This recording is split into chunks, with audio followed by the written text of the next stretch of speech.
Understanding Tenure workshop. My name is Ben Corriette.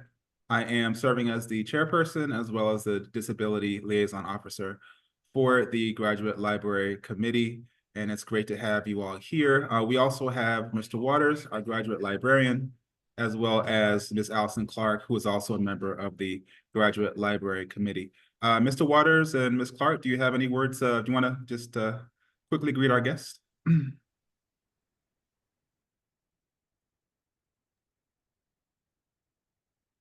Good afternoon, everyone. Thank you so much for leading this workshop. I think as a graduate student, more specifically a doctoral student, I think it's so important to engage in this discourse prior to it, because I think so many times as women of color, as HBCU grads, sometimes we shy away from academia. So I really thank Adenike for organizing this workshop. Thank you. I second that. I think this is an excellent way for graduate students to kind of learn the tenure process before they graduate. They'll understand what they're getting themselves into. Thank you very much. And I also want to acknowledge the presence of our GSC president, Mr. Femi. Thank you, Femi, for joining the call today. So, Ms. Adenike, I'll hand it over to you. Okay. All right. Thank you, Ben. Thank you. Thank you, everyone, for joining today's workshop on understanding tenure. Especially, I want to thank Dr. Sun. Dr. Sun is my professor in the Department of Communication, Culture, and Media Studies.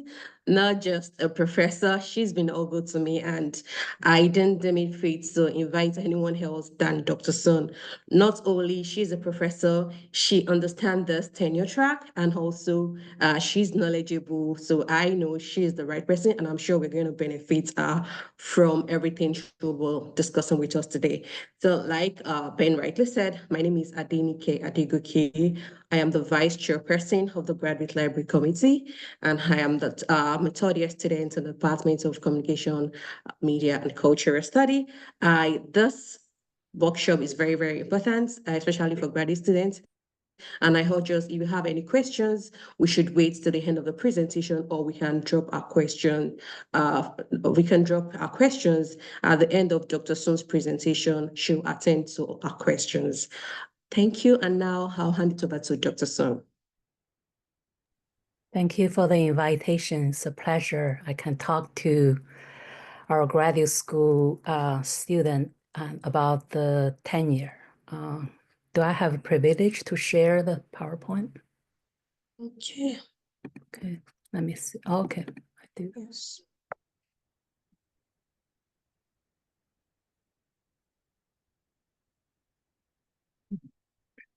Again, my name is Wei Sun, and I graduated from Harvard's Intercultural Communication Ph.D. program years ago. So I have been through several universities, tenure track position. And this year, I just been promoted to full professor. So I was joking to my friend, now I'm at the end of the academic ladder. So I feel like what I feel important, that's very important, especially for the doctoral student. So today I will go through the tenure definition, tenure requirements, research universities, teaching universities versus community colleges, challenges for the new tenure track faculty, and preparation during the doctoral program, and where to look for the tenure track jobs and apply tenure job, and job interview, and your tenure promotion journey. The definition about the tenure. So that's according to the American Association of University Professor Statement of Principles of Academic Freedom and the Tenure in 1940. It means to certain ends, specifically freedom of teaching and research and of extramural activities, and sufficient degree of economic security to make the profession attractive to men and women of ability. And for the tenure requirement, and each university have different policies, but usually they will allow a tenure track faculty in a limited period of time, and depends, and from 5 to 8 years, to establish a record of published research, ability to attract grant funding, academic visibility, teaching excellence, and administrative or community service. And the differences of research, teaching universities, and community college. So the research university, Howard University is a research university. And recently, we just regained the top research #1, the title. So for the research universities, faculty focus on research and generate new knowledge. And usually the research universities, they will offer the doctoral degree programs. And the teaching load for the research universities is lower. Usually that's 2.2 or 1.2. But in my school, our department, Communication, Culture, and Media Studies, this is a doctoral program, only program. The faculty have 2 teaching load. But for the undergraduate, the department, the faculty have three teaching load. But in many, the PWI the schools, and the faculty may have 1, 2 teaching load. So the teaching load content is 30 to 40% of your job requirement. And in the research universities, there's a high demands on publications and grants. So that's also 40 to 50%. And also the visibility in your field, such as leadership, service in the community. The teaching universities, that's 4-year college and the university. They focus on undergraduate education and some master's programs. The teaching load is usually high. It's fall teaching load. That's very normal. That's like 60 to 70% of your teaching requirements. And the publication record, that's 15 to 20. And your service is, sometimes probably is 5 to 10 or 15%. For the community colleges, that's a 2-year institution. It's a 5 to 5 teaching load, and they have some service, and there's a very minimum requirement for research or publication. There are different faculty positions in the university. The tenure track faculty positions, that's what we are going to talk today, which means given a certain time, you reach to the tenured and the promotion requirement, and you will go up to, you'll be hired as a tenure track assistant professor. When you receive tenure, you also receive associate professor promotion. And then after another round of years, and you apply for full professor promotion. And the lectures, they are full-time contract like job. It could be short or long-term. And the people on the full-time lecture positions, they enjoy full-time faculty benefit. Adjunct, that's a temporary or part-time job. You only can teach a limited number of courses, and there is no benefit usually. And I have to say, I have knowledge regarding creative works, librarian, research faculty, clinical faculty, or research scientist positions. For those of you who are in this area, you probably need to check to the university handbook. The challenges for the new tenure track faculty. I had an article published in 2020 about junior faculty preparation, adaptation, and retention. In general, doctoral education has prepared graduates in academic research and teaching. However, the teaching opportunities are usually only available to students with teaching assistantships, where they only allowed to teach basic undergraduate courses. The doctoral students do not have systematic training on other responsibilities required in faculty positions, such as student advising, grant writing, publishing, committee service activities. But once you started tenure track job, usually you don't have training time, and you start to work as a tenure track assistant professor. So they ask you to have all these knowledges.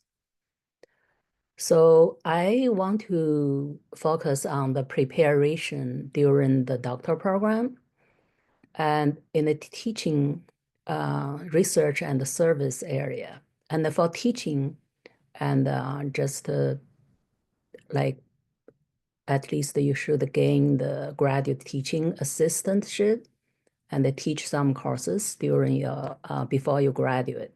And they used to be the university positions, they required that you have 3 years teaching experiences in the US higher education institution. And even you are teaching introductory course, and you can see this is a hybrid of theory or practice, something like that, and focus on like what you could offer to the program.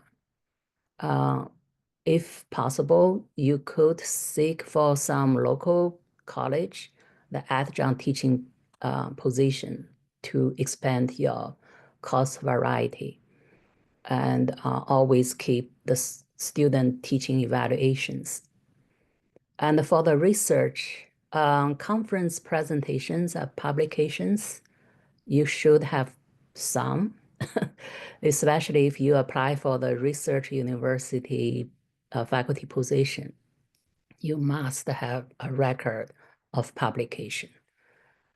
So your coursework could be conference presentable and publishable, and also create a goal for publication by graduation, and work with your peers and the faculty for publication collaboration.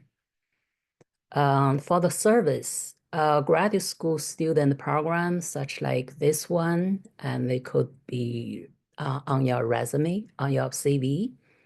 And when you attend the conference and go to the business meetings and serve as a student representative in a division or interest group, and you can start as a volunteer at the conference and maintain a website or social media account for the division. And also you can serve as a conference paper reviewers.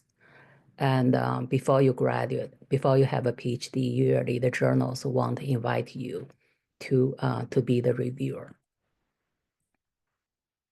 And where to look for the faculty tenure track jobs and the higher ed jobs, this is the place. And also the Chronicle of Higher Education Jobs, and also the listserv of your career associations. Like in the communication, we have NCA, the National Communication Association. There's a listserv, and they will post jobs. And also while attend a conference, go to job fairs and the business meetings, and meet with Harvard alum. And I can say the Harvard's communication PhD program had a very high representation at the National Communication Association. And you can look at the flyers sent to your department chair or director of graduate program. And if you have you want to work for some university, and you can go to that university's website to look at what job opportunities you have. So this is a screenshot of the higher education jobs. If you're not familiar with that, you should get familiar with it. And you can see every day they have an update about the job posting. You can look at if you are interested in the faculty job, and then you can choose the location. And or if you want to choose school, a 4-year institution or 2-year institution or all institution.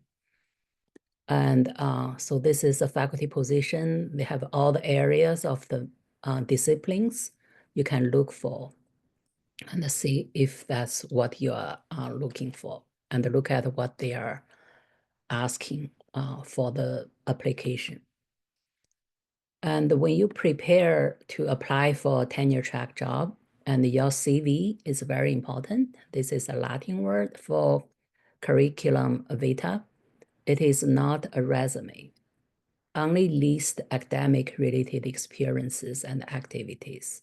I have a friend a long time ago, when he applied for the university jobs, he listed all his teaching in the elementary school teaching experience or work for some nonprofit organization. So that's kind of not a good fit.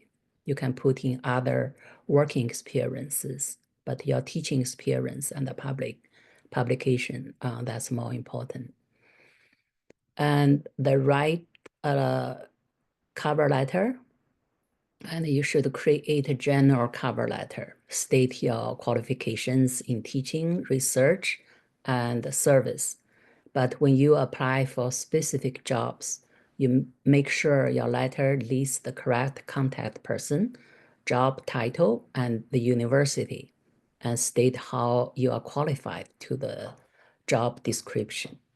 And sure, before doing that, you should do the homework about the university, about the department, and also about the position you are going to apply.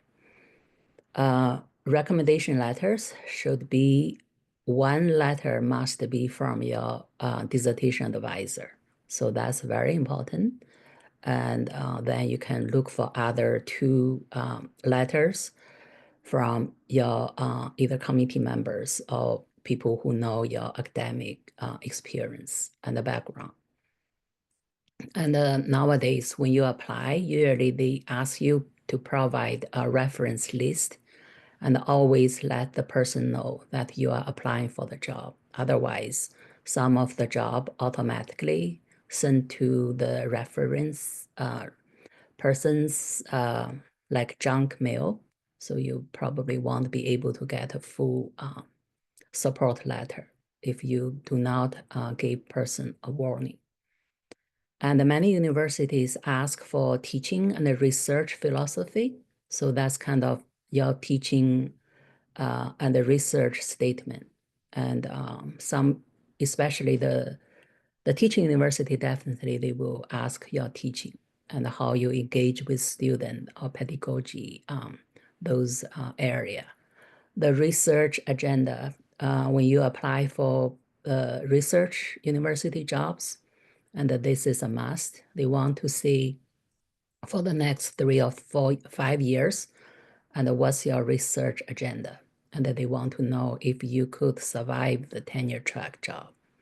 So I usually would say your dissertation topic is very important, and that's kind of the research topic or the area you are going to do for the next 10 years. And so you need to have a make your research marketable. But I know some of my colleagues have different views regarding this. They think, yeah, when you do the dissertation, you should do something you really have passion about, and but it just is up to you, and you can weigh which one's more important. And the teaching evaluation is always very important. So you should keep a record of your teaching evaluations and provide that when you apply. And the publication sample, and especially for the research university, that's a must. And for example, for the Harvard, my department, because it is a doctoral program, we ask people to provide 3 research publication samples. So that's kind of, yeah, need to be sure. I remember one year I was search committee chair, and we state that somebody need to have teaching, have graduate teaching experience, but there are some ABBs apply. But when I look at their resume, I said, wow, they have a very good publication record. That's why they even dare to apply for the job. And provide some syllabus sample if it's required. And sure, as teaching assistant, you probably have a teaching sample, the syllabus sample, but depends on what the job title, the job description said. You may want to look at online, some universities, their syllabus on the certain area, and create your own syllabi.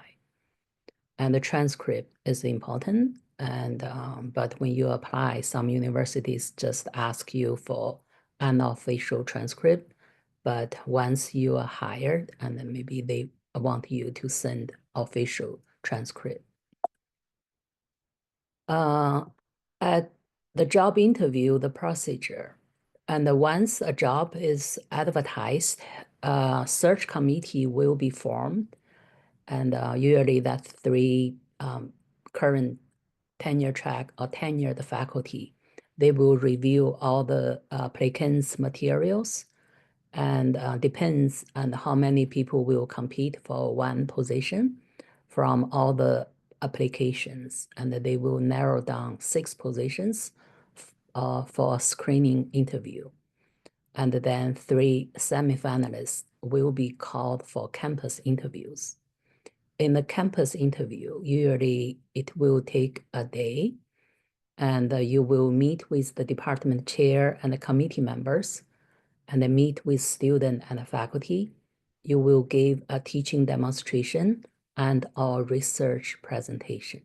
And make sure, especially if you apply for research university presentation, the research presentation is not about one research, okay? And it is a presentation about your scholarship. And you could meet with the dean and or HR, especially in the small teaching colleges, and they will arrange tour to the HR to explain to you the benefit. And maybe someone will show you what area you could apply to rent an apartment once you are at a job. And you may have chance to have lunch or dinner with faculty or student or even administrators. And it's very important at job interview, do not ask how much is the salary. So this is not the right place and the time to ask. But if you've been offered the job, and that's when you can negotiate a salary. Usually the dean would be the one to call or email to make an offer. You'll be given a few days to consider if you take the job or not. And also ask if the salary is negotiable. And my understanding, the public schools usually they have union for the faculty. They may have a fixed salary for everyone, but it won't hurt if you ask. You may get a small amount of salary increase. According to the study, only 25% of women employees would negotiate a salary increase at this stage. And we all know that women receive about 85 cents that per dollar a man employee made. So negotiation is, encouraged at this stage.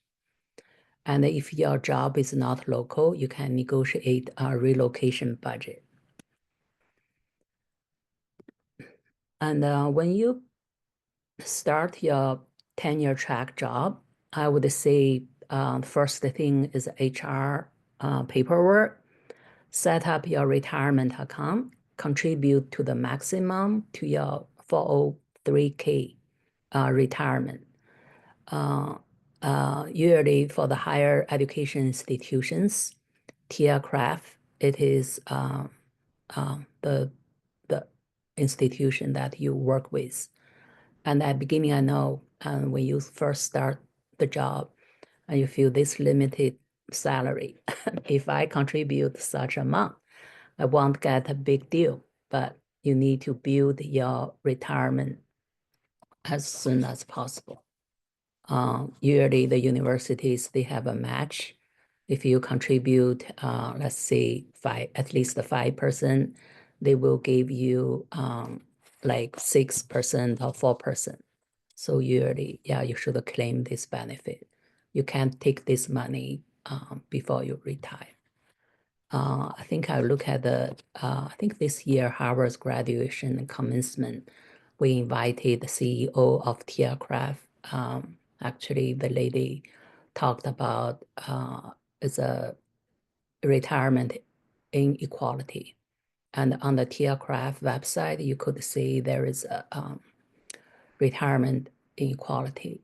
And usually we don't get this knowledge until very late. So that's very important that at the beginning of your career, just to set up the 403k, contribute the maximum numbers of money that you can contribute to your retirement account.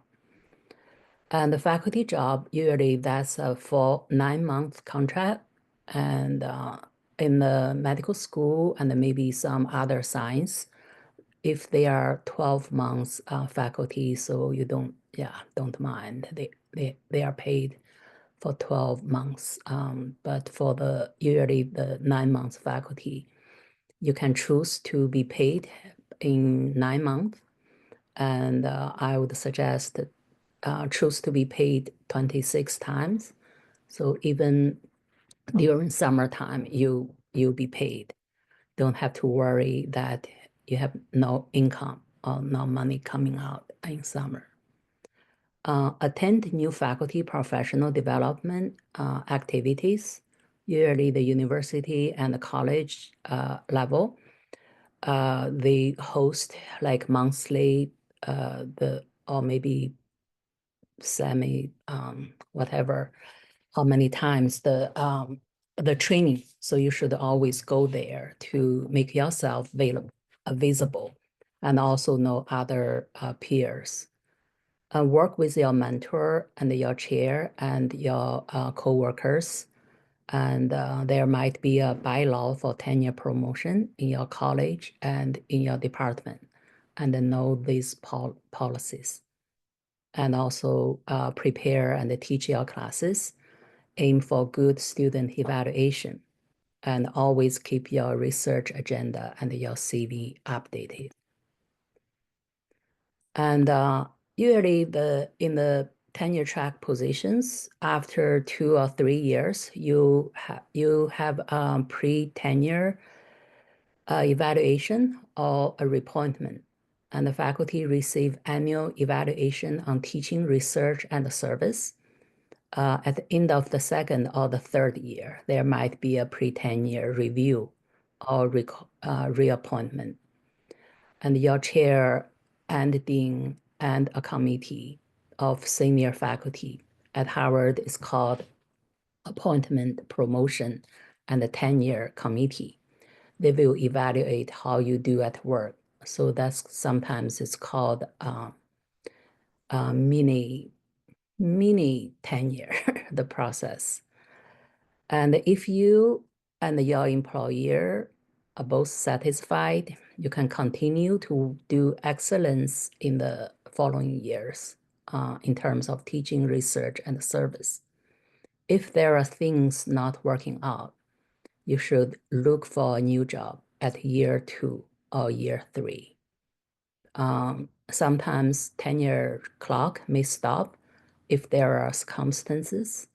For example, the COVID-19 and some universities, they gave the tenure track faculty 1 year extension.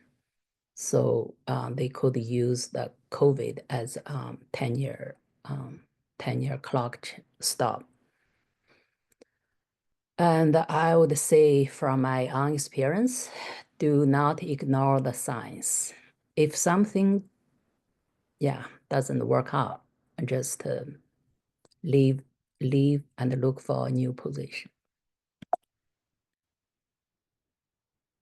And to build your tenure promotion dossier, and read your university's faculty handbook carefully, understand the tenure policy and the bylaws of your college and department. Keep evidence proof of your achievement. Create at least 3 folders according to the university requirements for tenure promotion. Plan well for sound publication record. Always work on the publications, and you should always, like when you are on tenure track, you should always have something in press forthcoming and in the revising and the resubmission stage. And we all know it takes a while to have a publication published, and it takes at least 2 years from on the beginning you write the article and till it's published. And keep the student evaluation, your peer and the chair evaluation of all your classes, and usually the peer and the chair evaluation, that's once a year, and some university may have once a semester. And in your service, make sure to differentiate your service to all the committees. And you should have some university, college, and departmental service record. And when you apply for tenure promotion, when your tenure clock reaches to the term, for example, Harvard, this is a 7-year term. At the end of year 5, everybody need to apply on the 6th year. And the 6th year, the whole year, you will be evaluated. At the end of the 6th year, you'll be informed if you receive the tenure or not. And in some situation, if it didn't work out, and you have 1 more year, the 7th year, to work to look for a job. And so the process is like when you prepare your packet and list all you have done during the tenure track position, organize well, and write a statement and how you have been done in teaching, research, and service area. And usually the university, the department chair will seek for anonymous external reviewers for you. At Harvard, it's 4 external reviewers letters are needed, and you can submit 2 names, and then the department chair will look for other 2 people in the field. You won't be able to see their review until this whole process is done. The level of review of tenure is at beginning, you start with departmental appointment, promotion, the tenure committee. And your chair, this is 2 levels of independent evaluations. And then next would be your college-wide APT committee and the dean. So this is another 2 levels of independent evaluation. And the next will go to the provost and the president and the board of trustee.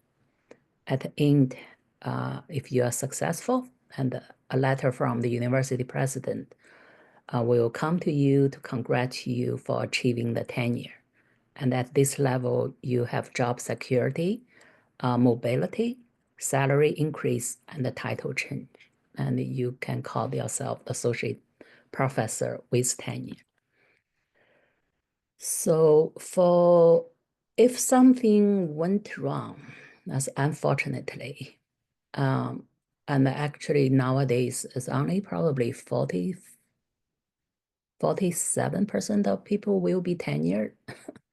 So if any level of the tenure or promotion evaluation denies your tenure application, you have the right to appeal, and you should follow the procedures listed on the faculty handbook. You may be granted or denied tenure after the grievance. If tenure is denied, you have an additional year to continue to work in the same institution, and your contract ends the following year in May. Like I said, at Harvard, the 7th year, at the end of the 7th year, you have to leave the university. And at this stage, make informed decision what to do next with the situation. My advice would be still keep your CV updated, always seek for a job in the year you are up for tenure. If you even, many universities allow you to take tenure with you. And if you apply for the tenure and you receive the tenure at the institution you apply, and you can negotiate that you can take either tenure or promotion, or sometimes both, to the next university. Or you can negotiate a higher salary in the same institution. And if you show that other university actually offer you the contract.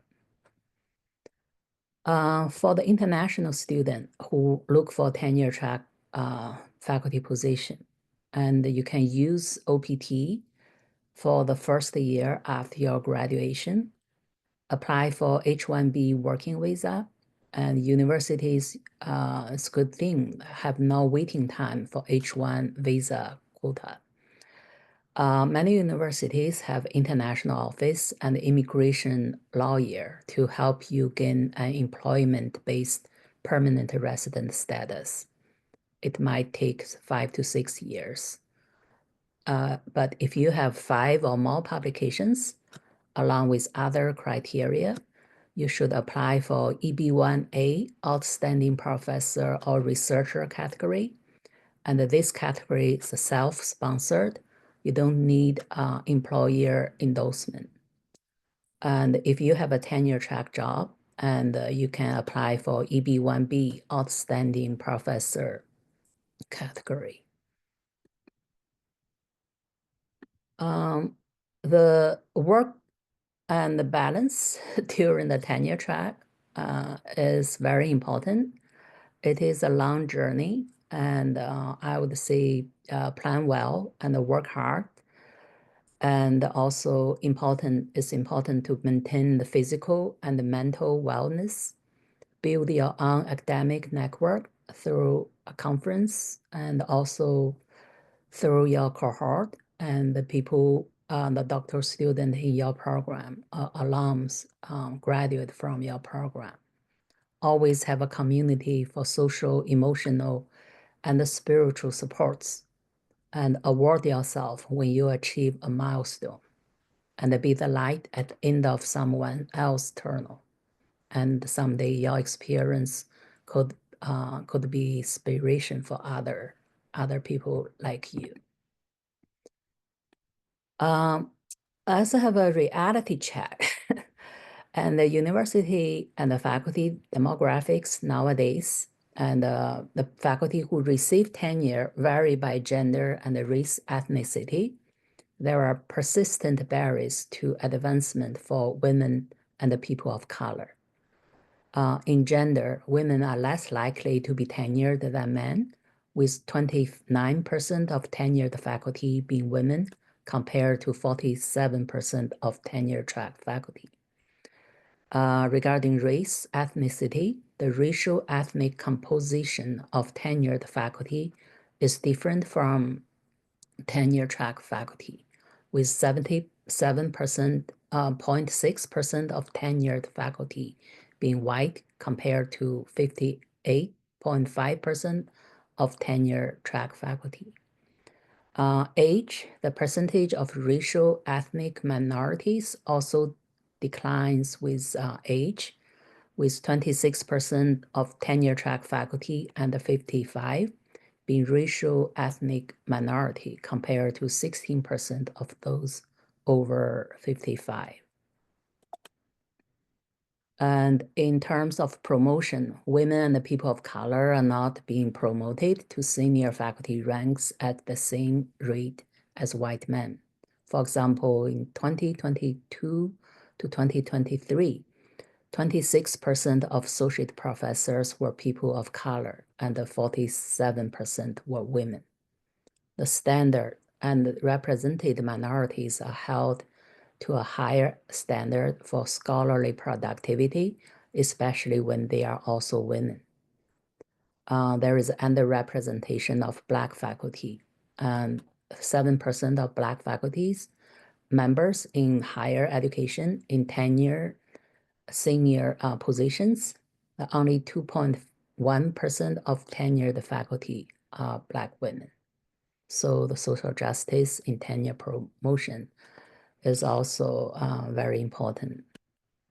So this is a chart I did a screenshot from the College University Professional Association for Human Resources. You could see from 2017 to 2023, the percentage of professors according to the different ethnicity, the associate professor and assistant professor. That's a majority, that's white faculty, especially white men in the darkest blue, this on the chart. I would want to conclude with some positive notes. Every minority faculty who achieves tenure is a win for all of us. And on this left side, it was from my vice chair from International Intercultural Communication Division during summer, when he heard I received the full professor promotion. He said, every woman of color who reaches this milestone is a win for all of us. And this past Wednesday, actually, Harvard actually hosted celebration for this year's like newly promoted full professor and newly tenured professor. So that's very very good. And you should, I mean, at this level, sure, you can celebrate with your community and your co-workers. So thank you for listening. And now we can have some questions if you have any. Yeah. Thank you so much, Dr. Sun. I have jotted a lot from your presentations. And for those of us that joined later, we'll have it's been recorded and the president will post it on our YouTube channel. So if you have any questions, you can drop your questions in the chat, but I would like to go first. I have 2 questions. So my first question for Dr. Sun will be, how many articles should a tenure track professor publish yearly? Do we have a number of articles we should publish yearly as a tenure track professor? How many publications? Yes, yearly. Yearly. Usually, I think the first year you probably will focus on your course study. I would suggest from year 2, and every course you are taking, you have a term paper. So that paper you could work on as publication. And before I graduated from Harvard, I had 6 or 7 publications. And when I was looking for the job, and there is a alum, he suggested me, you should have 3 more publications. I said, I thought I already have a record. And but yeah, I mean, at least you have 1 to 2 publications if you even apply for the teaching tenure track position. Okay. Ms. Allenson, you have a question? Go ahead, please.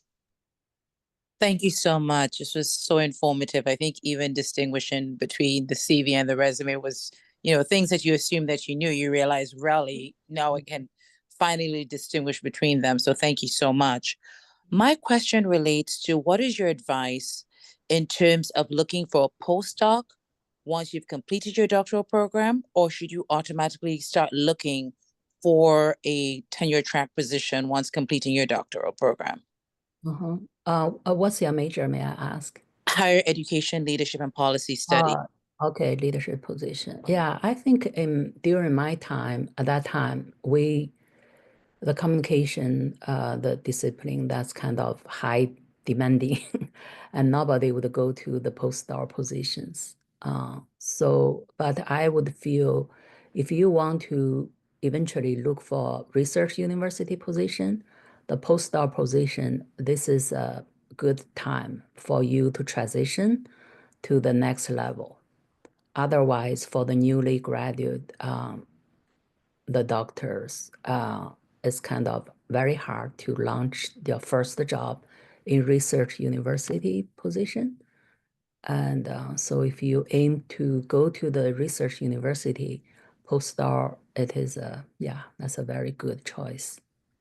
And in CCMS, the program in the past several years, we have several postdocs, and I have one postdoc from my grant, and I have Dr. Ponder, my colleague.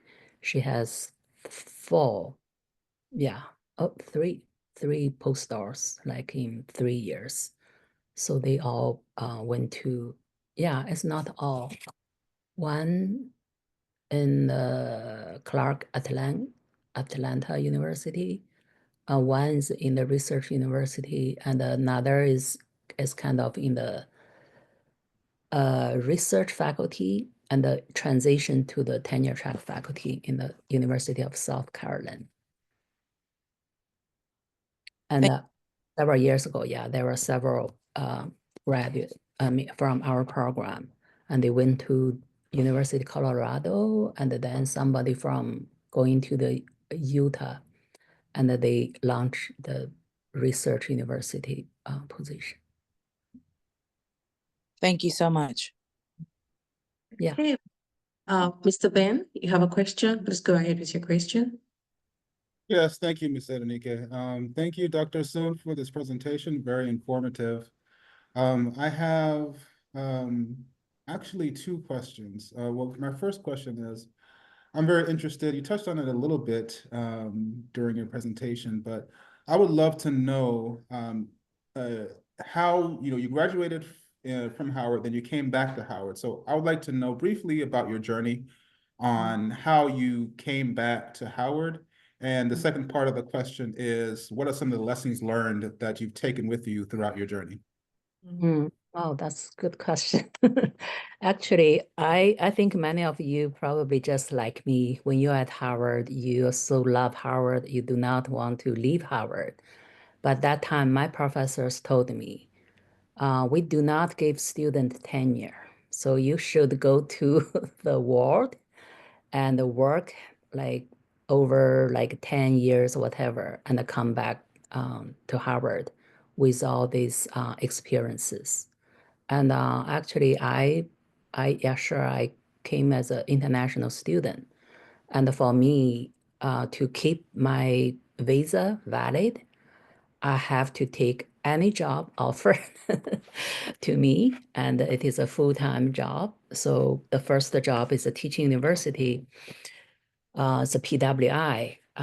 It didn't work out. Actually, the first week I got there, I already regret, and I know that's not the place for me. But remember this, and if you apply for next year's job, and which means by now you already submitted all the applications, and the university positions, that's always 1 year in advance, which means if I started in September, for example, if I just newly hired this semester and I feel it's not the right place for me, and which means I have to apply right now, and you barely had experiences yet.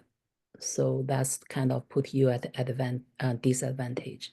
So that's why I suggest that you apply the second year. Second year, that's kind of, give you. But in my case, I have to keep my working visa valid. So I have to stay for the second year. So the third year, the second year applied and again another tenure track position. And in my second tenure track position, it's ready.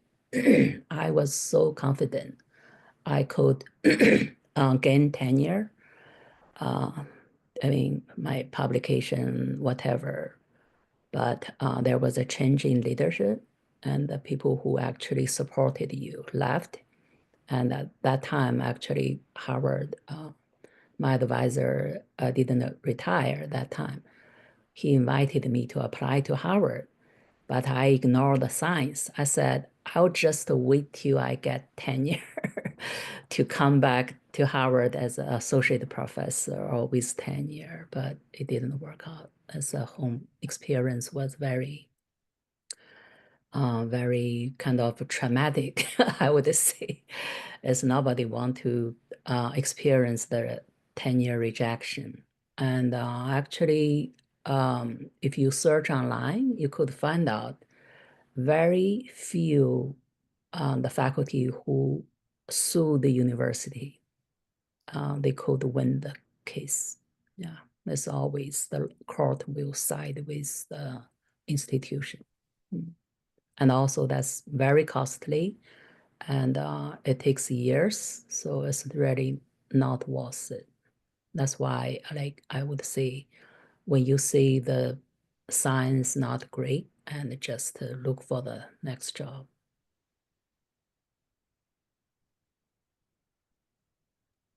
Sounds great. And just really quick follow-up to that is, well, we only have 6 minutes left, so I think I can probably follow up with you with the email. Ms. Clark can go ahead. Thanks, Ben. My question relates to the extensive number of publications. If you are doing research in an area that you may have a faculty member that supports you, but that's not necessarily their research interest, is it frowned upon?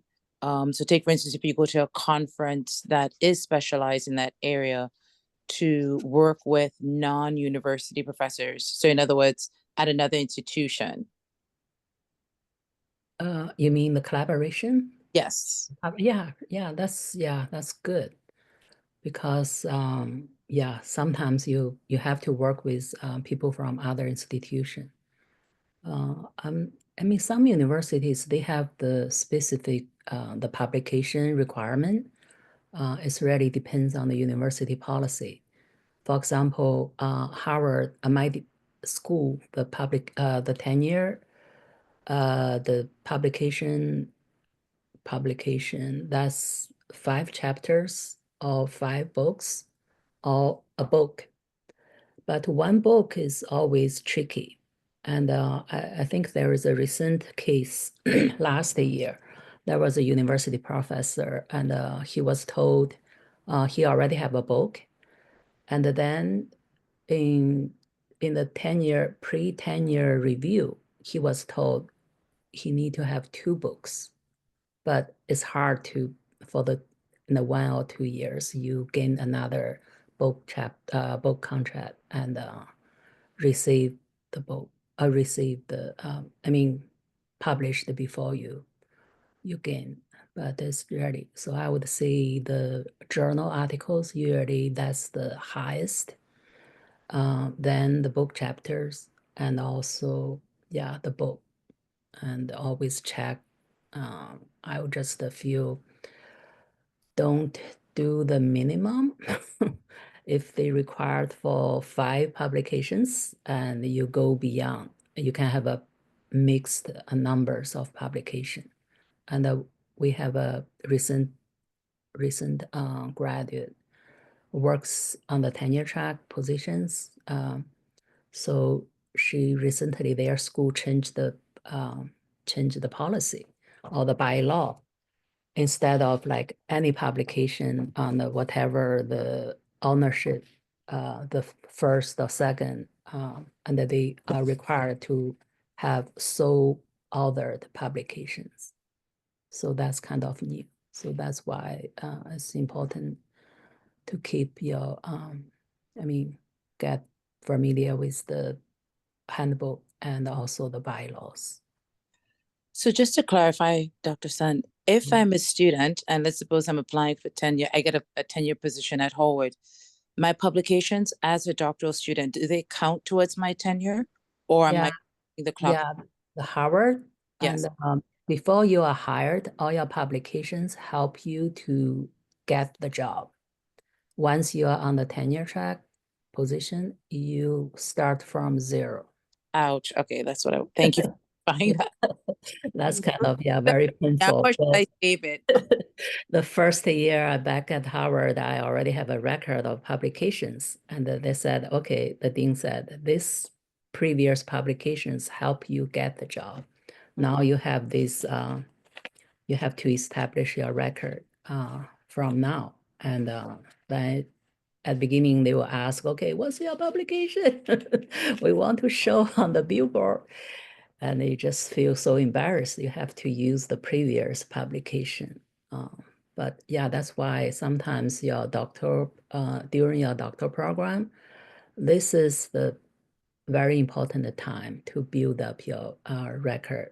And then maybe, for example, you have several articles, a manuscript, send out for revision. And then when it's accepted for publication, that's beginning of your tenure track. That's perfect. That could become. Thank you so much for that strategic recommendation. Appreciate it. Thank you. Thank you so much. Do we have other questions? I think we have about a minute left. Before I hand over to the chair, on behalf of the Graduate Library Committee, I would like to appreciate Dr. Sun for this insightful and informative session. Thank you for honoring her invitation. Thank you. We've learned a lot. Invitation. Feel free to contact me if you have any questions. And also, I would suggest you keep good relationships with your advisor, with your committee members, and with your peers in your cohort. So in the next many years, these are the people of your academic community. Yeah, thank you. Over to you, Mr. Ben. Thank you very much, Ms. Adenike, for that wonderful session, as well as Dr. Sun. Thank you for sharing your insights with us today. Very, very valuable. And someone who myself I'm considering, well, I am planning to enter academia. I really learned a lot during this session. So that's all we have for today. We're out of time. Thank you so much. Enjoy your weekend, and we'll see you next time. Okay, thank you. All right, take care. Bye.